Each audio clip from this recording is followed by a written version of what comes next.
ओम श्री गुरु सत्ताय नमः। सभी को प्रणाम। एक बार लक्ष्मी जी भगवान विष्णु से कहने लगी, प्रभु आप रूप गुण से परे हैं, फिर भी संसार के हित के लिए अब देह धारण करके अवतार लेते हैं। क्या कारण है कि अवतार लेने के लिए आप बार बार मनुष्य शरीर ही चुनते हैं? भगवान ने हंसकर उत्तर दिया, देवी, मनुष्य शरीर के साथ जो विशेषताएं विभूतियां जुड़ी हैं, उनके माध्यम से मेरा कार्य सुगमता से पूरा हो जाता है। इसीलिए मैं मनुष्य शरीर में ही बार बार अवतरित होता रहता हूँ। भगवान के इस कथन से मनुष्य शरीर की महत्ता का बोध होता है। अन्य प्राणियों की तुलना में मनुष्य को प्राप्त अनेक सुविधाओं को देखकर भी यही निष्कर्ष निकलता है, किंतु हड्डी मांस के ढांचे को ही मनुष्य शरीर मान लेना भूल है। उसके साथ जुड़े सूक्ष्म शरीर यानी कि बुद्धि तथा कारण शरीर अर्थात संवेदनाओं को लक्ष्य करके ही उसकी महत्ता गाई अथवा लाभ उठाए जा सकते हैं। इसी तथ्य को बड़े सुंदर ढंग से भगवान दत्तात्रेय राजा यदु को समझाते हुए कहते हैं, वैसे तो भगवान ने अपनी अचिंत्य शक्ति माया से वृक्ष, रेंगने वाले कीड़े मकोड़े, पशु पक्षी, मछली आदि अनेक प्रकार की योनियां रची हैं, परंतु उनसे उन्हें संतोष नहीं हुआ। तब उन्होंने मनुष्य शरीर की सृष्टि की। ये ऐसी बुद्धि से युक्त है जो ब्रह्म का साक्षात्कार कर सकती है। इसकी रचना करके वे बहुत आनंदित हुए। इस कथन में दो तथ्य उभरते हैं। पहला, मनुष्य शरीर की विशेषता बुद्धि सहित होने पर है। दूसरी, इसे उच्च उद्देश्यों के लिए प्रयुक्त करने में ही सार्थकता है। मनुष्य जीवन का सदुपयोग किया जा सके, इसके लिए उसे शारीरिक एवं मानसिक दृष्टि से स्वस्थ रखना आवश्यक है। शरीर भी एक श्रेष्ठ साधन है। इसे गलत ढंग से उपयोग करके नष्ट भ्रष्ट नहीं कर देना चाहिए। अनुपयुक्त कार्यों में इसे लगाने से ये नष्ट हो जाता है। भगवान कृष्ण ये मर्म समझाते हुए गरुण जी से कहते हैं, हे गरुण, वेद ने मनुष्य को शतायु कहा है। शतायु अर्थात 100 साल, किंतु कुकर्म के प्रभाव से मनुष्य शीघ्र ही नष्ट हो जाता है। संसार के सभी प्राणी अपनी स्वाभाविक आयु तक जीवित रहते हैं।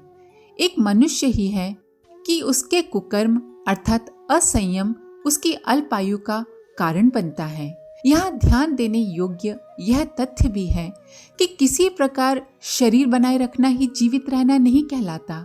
जीवन का अर्थ है क्रियाशीलता, प्रखरता। कितना सदुपयोग हुआ इस जीवन का। मनुष्य जब तक जिए प्रखर एवं क्रियाशील रहे, ऐसा जीवन शारीरिक एवं मानसिक रूप से स्वस्थ व्यक्ति ही जी सकता है। रोगी व्यक्ति ये सौभाग्य नहीं पा सकता। रोग शारीरिक भी होते हैं और मानसिक भी। रोगों के संबंध में भगवान कृष्ण कहते हैं, 2 प्रकार के रोग उत्पन्न होते हैं, शारीरिक एवं मानसिक।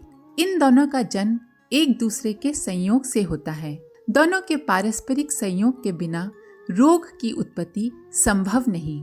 भगवान यहाँ सबके लिए बहुत लाभदायक बात बता रहे हैं।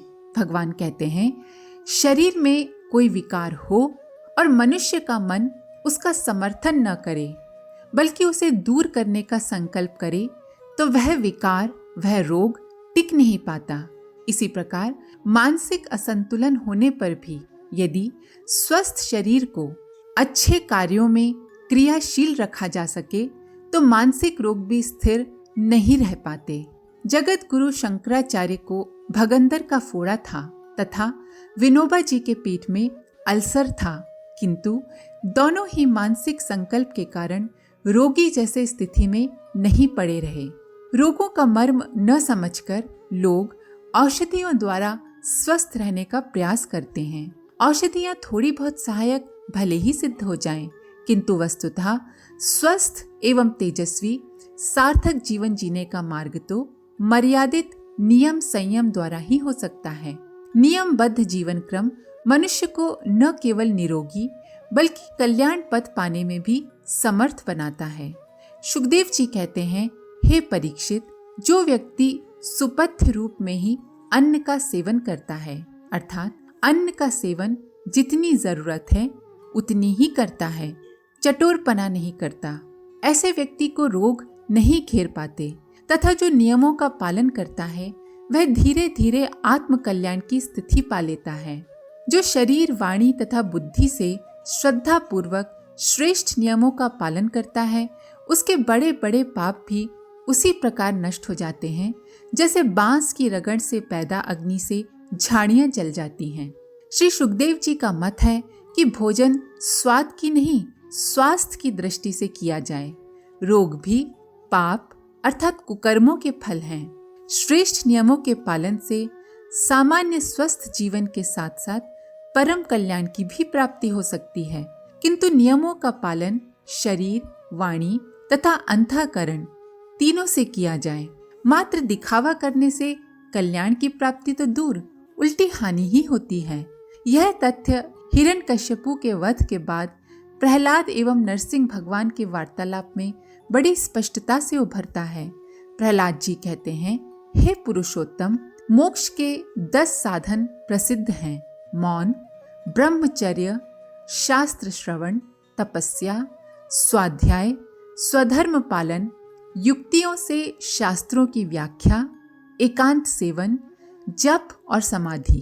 परंतु जिनकी इंद्रियां वश में नहीं हैं, उनके लिए ये सब दिखावे के जीविका के साधन व्यापार मात्र रह जाते हैं।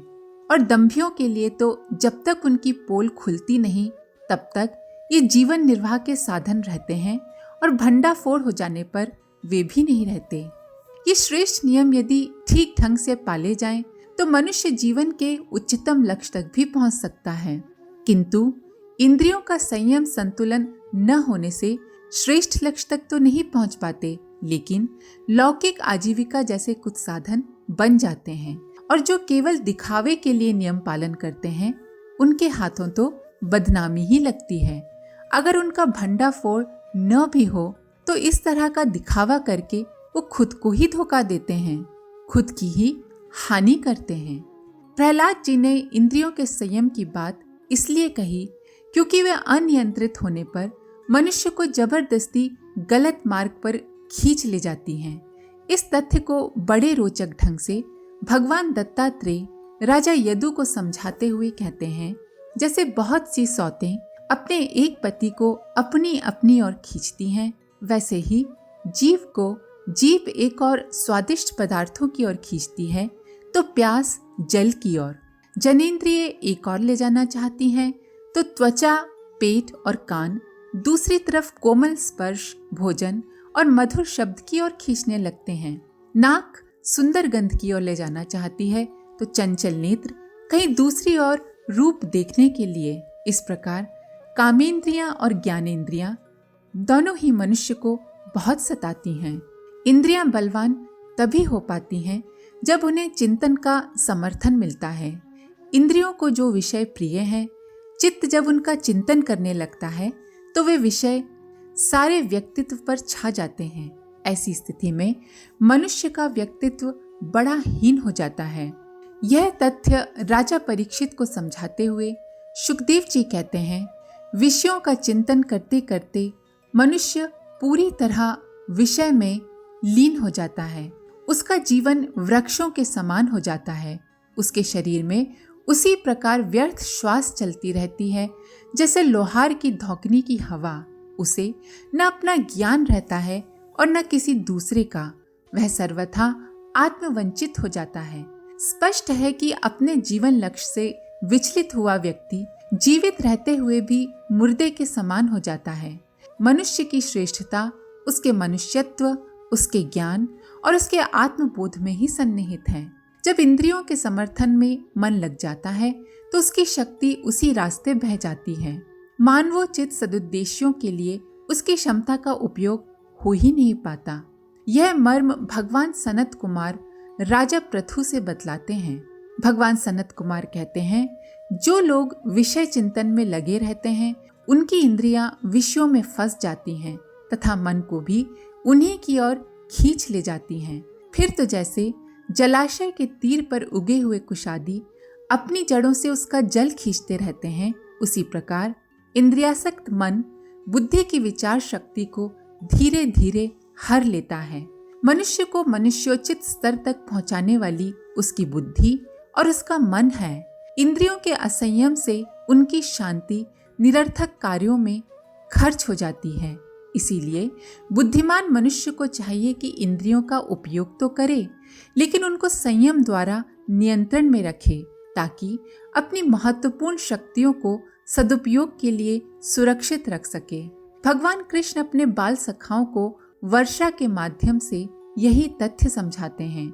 वर्षा काल में खेतों में काम करते हुए किसानों को दिखाते हुए वे कहते हैं, देखो सखाओं, किसान खेतों की मेड़ मजबूत करके जल का बहना रोकने लगे हैं। जिस प्रकार योगी जन अपनी इंद्रियों को विषयों की ओर जाने से रोककर प्रत्याहार करके, अर्थात उन्हें संयमित करके, उनके द्वारा क्षीण होते हुए ज्ञान की रक्षा करते हैं। वास्तव में विषयों का चिंतन अज्ञान के कारण ही होता है। मनुष्य अज्ञानवश यह समझता है कि बाहरी पदार्थों के संग्रह और प्रयोग से ही उसे बड़प्पन मिल सकता है, सम्मान मिल सकता है, लेकिन वो अपनी आंतरिक महत्ता को भूल जाता है। कम साधनों से महत्वपूर्ण कार्य कर लेना बुद्धिमानों का लक्षण माना जाता है। यदि मनुष्य स्वाद को जीत सके तो कम से कम खर्च में भी पौष्टिक आहार कर सकता है। कामेंद्रिय को वश में रख सके तो जीवन रस की रक्षा तो कर ही सकता है, साथ ही बढ़ती हुई आबादी की समस्या का भी समाधान हो सकता है। इन्हें काबू में न ला सकने के कारण मनुष्य जीवन भर उसी चक्कर में ही जीता है, स्वार्थ की सीमा से बाहर निकल ही नहीं पाता। बहुत बार लोग सोचने लगते हैं कि इंद्रियों की कामनाओं को संतुष्ट करके ही आगे बढ़ा जा सकता है, संतोष पाया जा सकता है, लेकिन ये भ्रम है, क्योंकि कामना, इच्छा खत्म ही नहीं होती। एक इच्छा पूरी होती है तो दूसरी आ जाती है। वामन भगवान राजा बलि को यही तथ्य समझाते हुए कहते हैं, राजन, संसार के सब प्यारे विषय एक मनुष्य की कामनाओं को भी पूर्ण करने में समर्थ नहीं है, यदि वह मनुष्य अपनी इंद्रियों को वश में रखने वाला संतोषी ना हो। यह कथन अतिशयोक्ति नहीं है। अनेक लोगों ने इस तरह के प्रयास किए हैं और अंत में निराशा और अपयश के भागी ही बने हैं। हिरण्यकश्यपु ऐसे ही अभागों में से एक था। उसने अपनी अनुपम शक्ति को सांसारिक विषयों को पाने और उनके द्वारा संतोष प्राप्त करने के लिए झोंक दिया था, लेकिन उसका अंत क्या हुआ ये सभी जानते हैं। नारद जी भी युधिष्ठिर से हिरण्यकश्यपु के प्रयास की विवेचना करते हुए कहते हैं, दिग्विजय और एक छत्र सम्राट होकर हिरण्यकश्यपु अपने को प्रिय लगने वाले विषयों का स्वच्छंद उपभोग करने लगा, परंतु इतने विषयों से भी उसकी तृप्ति न हो सकी, क्योंकि अंततः वो इंद्रियों का दास ही तो था। वामन भगवान एक नई बात कहते हैं, सुखोपभोग की सामग्री इकट्ठी करने में मनुष्य अपनी शान समझता है, किंतु वह उनका इंद्रियों के निर्देश पर उचित अनुचित सोचे बिना बाध्य होकर उपभोग करता है। वह संपत्ति का स्वामी नहीं, इंद्रियों का दास बन जाता है। वास्तव में तो मनुष्य अपने शरीर का स्वामी है, लेकिन कामनाओं के वश होकर उचित अनुचित भूलकर इंद्रियों को संतुष्ट करने के प्रकरण में वह शरीर का दास हो जाता है। स्वामी दास बनकर कभी संतोष नहीं पा सकता। ऐसी स्थिति में पहुंचकर आत्म प्रताड़ना और पश्चाताप ही उसके हाथों में लगता है। राजा पुरुरुवा को भी ऐसा ही पश्चाताप करना पड़ा।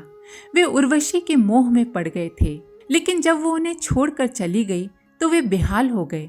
लेकिन उनकी अंतरात्मा ने उन्हें धिक्कारा और उन्होंने मोह के कारण हुए अपने इस पतन को स्वीकार करते हुए विचार किया, ये शरीर त्वचा, मांस, रुधिर, स्नायु, मेदा, मज्जा एवं हड्डियों का ढेर और मल मूत्र तथा पीव से भरा हुआ है। यदि मनुष्य इसमें रमता है तो मल मूत्र के कीड़ों में और मनुष्य में अंतर ही क्या है। मनुष्य शरीरों का उपयोग करे तो ये उचित है, किंतु शरीरों से परे चेतना के बारे में न कुछ सोचे न करे तो उसकी मनोभूमि कीड़ों जैसी ही कही जाएगी। मनुष्य का अंतःकरण पशुओं और कीड़े मकोड़ों जैसे स्तर से कभी संतोष नहीं पा सकता। मनुष्य के पास कितनी भी लौकिक विभूतियां हों, संतोष के अभाव में वो नारकीय कष्ट ही अनुभव करता है। यही बात युधिष्ठिर को नारद जी ने समझाते हुए कहा, अनेक विषयों के ज्ञाता शंकाओं का समाधान करके चित्त में शास्त्रोक्त अर्थ को बैठा देने वाले और विद्वत सभाओं के सभापति बड़े बड़े विद्वान भी असंतोष के कारण गिर जाते हैं, उनका पतन हो जाता है। विद्वान होना और बात है और मनुष्य का आत्मिक स्तर ऊंचा होना दूसरी बात है। विद्वान तो रावण भी था, किंतु पराय धन और स्त्री पाने की लालसा उसे ले डूबी। अंतःकरण का संतोष दूर करने के लिए भ्रमित मनुष्य और अधिक साधन संपत्ति बटोरने का प्रयास करता है, लेकिन ये रास्ता ही गलत सिद्ध होता है। वास्तव में प्रयास इससे उल्टी दिशा में होना चाहिए। इंद्रियों के विषयों में मन की शांति नष्ट ना हो, मन विषयों में न भटके, इसके लिए मन और इंद्रियों को अपने नियंत्रण में लेने का प्रयास करना पड़ता है। आज के लिए इतना ही। इसके आगे का अगले वीडियो में आप सभी का धन्यवाद। ओम शांति। हमारे YouTube चैनल को सब्सक्राइब करें और बेल आइकन को दबाकर ऑल पर क्लिक करें ताकि आने वाले सभी वीडियोस की नोटिफिकेशन आपको मिलती रहे।